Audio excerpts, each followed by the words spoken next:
একজন মহিলা তার স্বামী ছাড়া অন্য কারো সঙ্গে সহবাস করতে পারবেন না। কোরআন ও হাদিসে এই বিষয়ে স্পষ্ট নিষেধাজ্ঞা রয়েছে। প্রিয় পর্দার আড়ালের মা ও বোনেরা ও আমার প্রাণপ্রিয় যুবক ভাইয়েরা ও আমার গ্রামগঞ্জের সম্মানিত মহিলারা, আপনারা যারা আমার এই ভিডিওটি দেখছেন, আপনাদের সবাইকে আমার পক্ষ থেকে সালাম জানাচ্ছি ও মাহে রমজানের শুভেচ্ছা জানাচ্ছি। আসসালামু আলাইকুম রহমাতুল্লাহি ওয়া বারাকাতুহু। আপনারা কি আমার সালামটা শুনতে পাচ্ছেন? আশা করব যারা শুনেছেন আমার সালামের উত্তরটা দিয়ে যাবেন।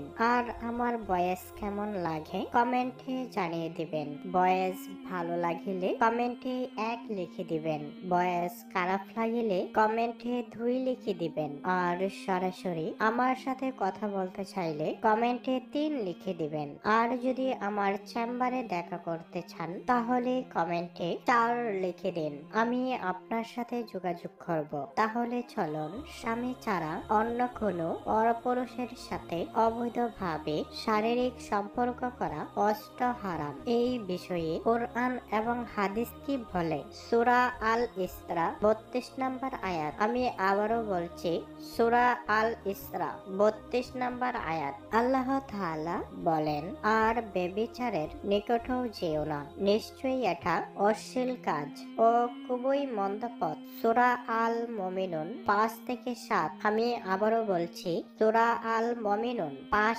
থেকে 7। আল্লাহ তাআলা বলেন, এবং যারা নিজেদের ওই চাহিদাকে সংযত রাখে, তবে তাদের স্ত্রী ও দাসীদের ক্ষেত্রে ভিন্ন কথা। দাসী কাকে বলে এই বিষয়ে আমি অন্য একটি ভিডিও দেব। সেই ভিডিওটি যদি আপনারা দেখতে চান বা আগ্রহ প্রকাশ করেন তাহলে আপনাদের কমেন্টের ভিত্তিতে আমি সেই ভিডিওটি দেব। দাসী কাকে বলে? আল্লাহ তাআলা বলেন, এতে তারা নিন্দনীয় হবে, আর যে ব্যক্তি এর বাহিরে কোনো কিছু চায় তবে তারাই সীমা লঙ্ঘনকারী। সূরা আল মুমিনুন 5 থেকে 7। তো এবার আমরা হাদিসের দলিল দেখব।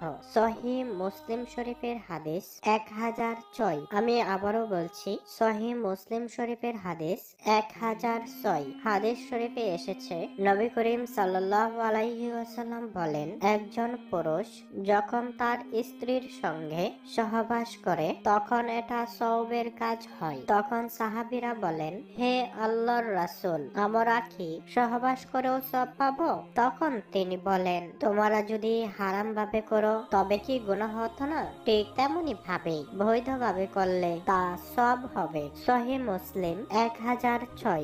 2 নম্বর হাদিস সহিহ বুখারী 2475। সহিহ মুসলিম 57। আমি আবারও বলছি, সহিহ বুখারী 2475, সহিহ মুসলিম 57। রাসূলুল্লাহ সাল্লাল্লাহু আলাইহি ওয়াসাল্লাম বলেন, যখন কোনো ব্যক্তি কোনো পরনারীর সাথে ব্যভিচার করে সে তখন আর মুমিন থাকে না। সহিহ বুখারী 2475, সহিহ মুসলিম 57। প্রিয় পর্দার আড়ালের মা ও বোনেরা, সতর্ক হয়ে যান।